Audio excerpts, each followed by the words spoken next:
Today we have the 2018 Kia Rio. This vehicle has done just under 32,000 miles. It has a manual transmission and a petrol fuel type.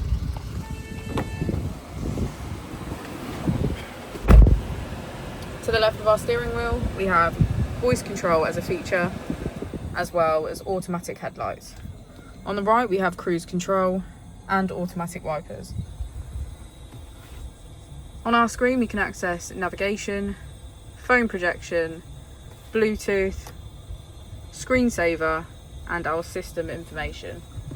If we put the vehicle into reverse, we can see that it comes with a parking camera with parking sensors.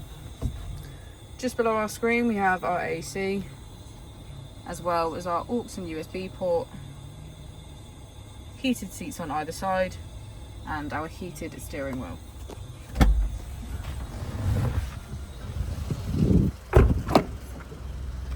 As we go into the back of the vehicle, we can see that it has a full leather black interior.